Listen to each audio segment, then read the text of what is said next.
তো পুলিচ মাতো আৰ্মি মাতো মই সবক কিন ল'ম যা তো যি উখাইব আছে উখাই ল'ম এনেকৈ কৈছে এলাইট টাৱাৰ 3rd ফ্ল'ৰৰ আপোনাৰ 304 এপাৰ্টমেণ্টত থাকে এলাইট টাৱাৰ আপোনাৰ গেলাপুখুৰী তিনিচুকীয়াত বহিৰাগতৰ উৎপাতত খিলঞ্জীয়া থাকিব নোৱাৰাৰ অভিযোগ আজিৰ নহয় একাংশ বহিৰাগত ব্যৱসায়ীয়ে খিলঞ্জীয়া লোকক মাৰপিট কৰাৰ এয়াই প্ৰথম নহয় ৰহস্যজনক কাৰণত আৰক্ষীয়েও গোচৰ ল'বলৈ হুহুকা পিছলা কৰে বুলি অভিযোগ তিনিচুকীয়াৰ একাংশ লোকৰ তিনিচুকীয়াৰ পৰা উপাসনা গোস্বামীৰ report news 18 Assam north east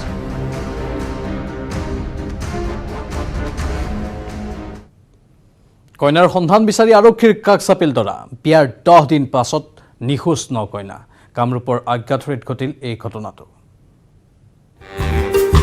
বিয়াৰ আগতে চুলি ষ্ট্ৰেট কৰাই ল'লে কাপোৰ কানি সকলো নিজৰ পছন্দ মতে লৈছিল বিয়াও হ'ল দৰা ঘৰত 10 দিন থাকিল কিন্তু 10 দিনৰ পিছতে এজাক ধুমুহাই কোবাই গ'ল দৰা ঘৰক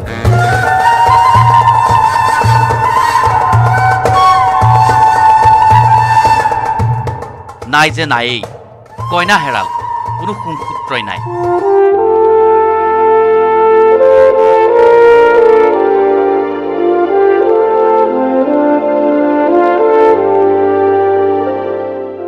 দৰা ঘৰত 10 দিন থাকি মাকৰ ঘৰলৈ যোৱাৰ পিছতে হঠাৎ নাইকিয়া হ'ল ন কইনা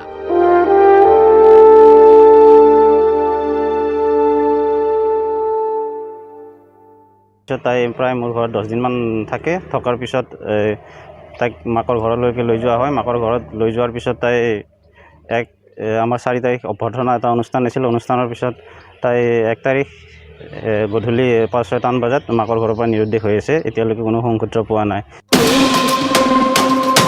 বিয়াৰ আগতে সকলো বজাৰ দৰাৰ সৈতে কইনাই নিজে আগভাগ লৈ কৰিছিল দৰাই কৈছে চুলি ষ্ট্ৰেটৰ পৰা একোৱেই বাকী ৰখা নাছিল কিন্তু তাৰ পিছতো কিয় এনেকুৱা কৰিলে তাই সম্পূৰ্ণ বজাৰ বিয়াৰ বজাৰ তাই নিজে কৰিছে মোৰ লগত সব জায়গাতে ফুৰিছে বিয়াৰ বজাৰ তাই নিজে কৰিছে মোৰ লগত গৈ কেনে এই ক্ষেত্ৰত মোৰ বহুত আৰ্থিক আৰু মানসিকভাৱে কষ্ট পাই আছোঁ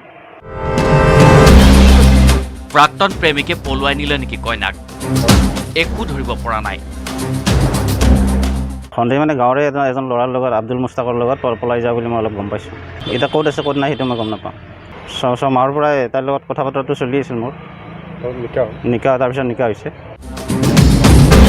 কামৰূপৰ আজ্ঞাথুৰিৰ আজিজুৰ ৰহমানে নিকাহ কৰাইছিল নাইচ চুলতানাক 3 মেত বিয়াৰ পিছত 4 জুনত অভ্যৰ্থনা আছিল দুয়োৰে বজাৰ সমাৰোহ হৈ গ'ল কিন্তু 1 জুন তাৰিখে মাতৃগৃহৰ পৰাই নাইকিয়া হ'ল কইনা নাইচ চুলতানা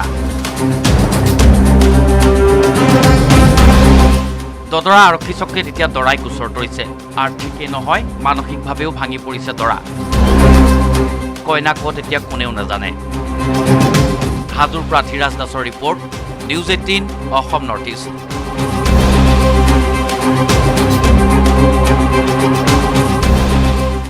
বাক্সাৰ নিকাচিত প্ৰচণ্ড মাৰপিটৰ ঘটনা যুৱকৰ দুটা দলৰ মাজত আক্ৰমণ আৰু প্ৰত্যাক্ৰমণ যুৱতীলৈ অশালীন বাক্য নিক্ষেপ কৰা কেন্দ্ৰ কৰি সূত্ৰপাত ঘটে মাৰপিটৰ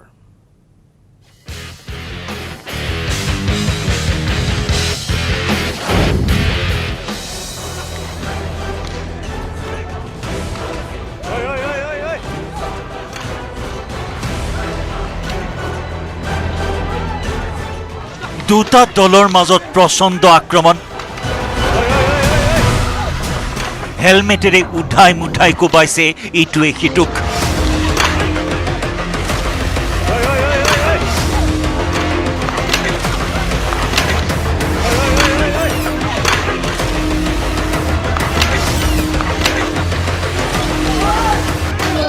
ছোৱালী জোকোৱাৰ কাৰণে এখন বৃহৎ কাজিয়া দুটা দলৰ মাজত হোৱা মাৰপিট ৰখাব পৰা নাই কোনেও উদণ্ড বাইক চালকৰ মাজত হোৱা সংঘাতত আঘাতপ্ৰাপ্ত হ'ল কেইবাজনো যুৱক এই ঘটনা বাক্সাৰ নিকাচিত ছোৱালীক লৈ অশালীন মন্তব্য বাইক ষ্টাণ্টৰ দৌৰাত্মক তাৰ পিছতে ৰাজপথত সৃষ্টি হ'ল এই পৰিস্থিতিৰ বাক্সাৰ পৰ্যটনস্থলী দাৰাগাঁৱৰ পৰা উভতি অহাৰ পথত একাংশ যুৱকে ছোৱালী জোকাইছিল যাৰ বাবে দুই পক্ষৰ মাজত লাগে প্ৰচণ্ড মাৰপিট দাৰাগাঁৱৰ পৰ্যটনস্থলীটো চলে মদৰ আড্ডা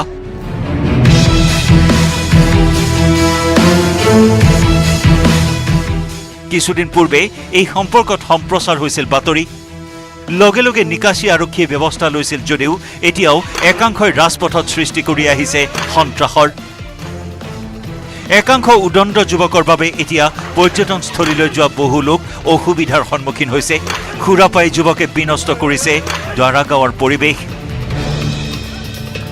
মুছলপুৰৰ পৰা মনোহৰ ৰাজবংশীৰ report, news 18 Assam north east.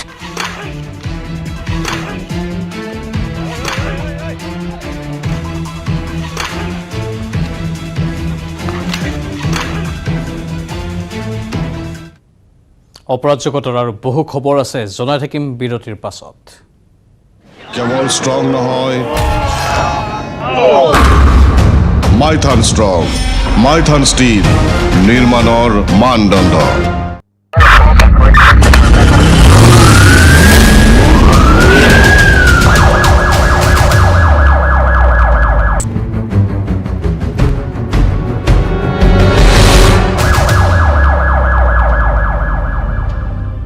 আপুনি চাই আছে অপৰাধনামা। ৰাজ্যত সুৰক্ষিত নহয় খুদ শাসকীয় দলৰ বিজেপিৰ নেত্ৰী। গোৱালপাৰাত বিজেপি নেত্ৰী জোনালী নাথৰ নৃশংস হত্যাকাণ্ডই উদঙাই দিছে ৰাজ্যৰ আইন শৃংখলাৰ শোচনীয় অৱস্থা।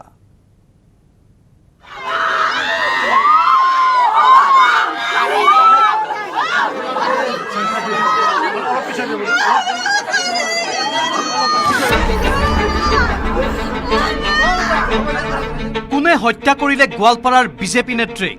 আধা বছৰতে মোৰ 3 টাকা দি বেলেগে মাৰি পেলাল। কিয় মাৰি পেলাল?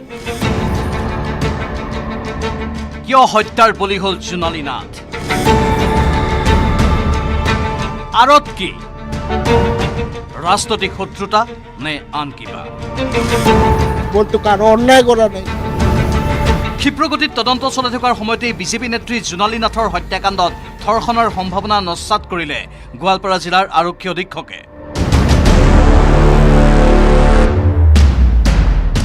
পোষ্টমৰ্টেম এতিয়া হৈছে, পোষ্টমৰ্টেম ৰিপৰ্ট এতিয়া ওলোৱা নাই, বাট প্ৰিলিমিনাৰী ইনভেষ্টিগেশ্যনত আমি গম পাইছোঁ কি দেৰ ইজ ন' ছেক্সুৱেল এছল্ট। এনেকৈ কোনো ৰেপ আৰু ছেক্সুৱেল এছল্টৰ কথা নাই। হেড ইঞ্জুৰি হৈছে আৰু ডেফিনেটলি এই কেনেকৈ কৰিছে, কণ কৰিছে, এইটো আমি ওলাম।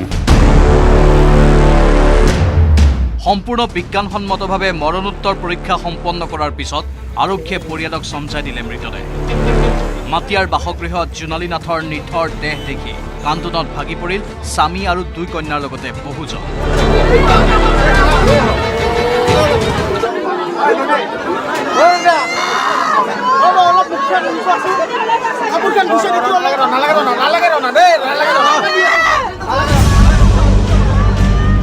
দেওবাৰে আবেলিলৈ স্বাভাৱিক আছিল এই ঘৰখনৰ পৰিৱেশ, কিন্তু 4:30 বজাত ঘৰৰ পৰা ওলাই যোৱা জোনালী নাথৰ মৃতদেহ উদ্ধাৰ হ'ল নিশা প্ৰায় 8:30 বজাত।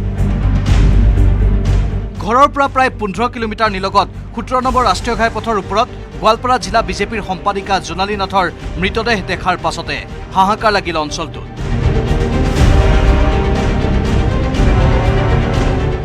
মাৰ মানে কোনো শত্ৰু নাছিল, এনেকুৱা পিছে পিছে যে কোনোবা থাকিব, মানে মা ইমানে সহজ সৰল, গালি দিব নাজানে। মায়ে পটকে মানে ফ্ৰেণ্ডলি হৈ যাব পাৰে মানুহৰ লগত। আৰু ইতিমধ্যে গোৱালপাৰাৰ বিজেপি নেত্ৰীৰ হত্যাকাৰীক গ্ৰেপ্তাৰো কৰা হৈছে। বাতৰি এইখিনিতে সময় বাণিজ্যিক বিৰতিৰ। ষ্ট্ৰং নহয়, মাইথান ষ্ট্ৰং, মাইথান ষ্টীল নিৰ্মাণৰ মানদণ্ড।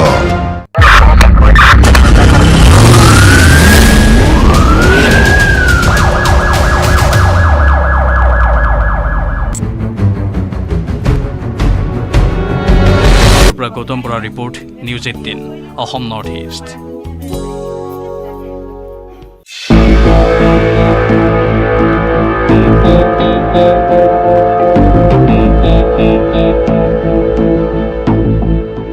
পশ্চিম নলবাৰীৰ চক্ৰ বিষয়া কাৰ্যালয়ত চুৰি কৰি ধৰা পৰিল 2টা চোৰ, তাজিম আলী আৰু মইদুল আলী। CCTV ধৰা পৰিছিল চক্ৰ বিষয়া কাৰ্যালয়ত। আপুনি চাই আছে অপৰাধনামা। অৱশেষত গোৱালপাৰাৰ বিজেপি নেত্ৰীৰ হত্যাকাৰীক গ্ৰেপ্তাৰ কৰা হ'ল। অভিযুক্ত হাছানুৰ ইছলামক গ্ৰেপ্তাৰ কৰে আৰক্ষীয়ে। আৰক্ষীৰ জেৰাত হত্যাৰ কথা স্বীকাৰ কৰিছে হাছানুৰে। গাড়ীৰ ভিতৰতে জোনালী নাথক হত্যা কৰিছিল হাছানুৰে। হত্যাকাণ্ডত ব্যৱহৃত বাহন জব্দ কৰিছে আৰক্ষীয়ে। হাছানুৰক 5 দিনৰ জিম্মাত লৈ আৰক্ষীৰ তদন্ত চলি আছে। আৰক্ষীয়ে 14 দিনৰ বাবে বিচাৰিছিল জিম্মাত। জোনালী নাথ আৰু হাছানুৰৰ মাজত আছিল প্ৰেমৰ সম্পৰ্ক। সংবাদমেলত এই মন্তব্য CIDৰ IGPৰ।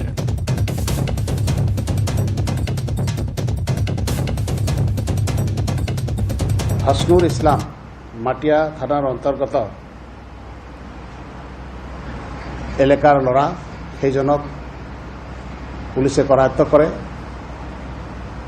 আৰু তেওঁক সবিশেষ সোধপোছ কৰাৰ পিছত আমি গম পাবলৈ সক্ষম হওঁ তেওঁ যোৱাকালি হত্যা কৰি পেলাই উক্ত মহিলাক হাইৰোডৰ ওপৰত পেলাই থৈছিলে।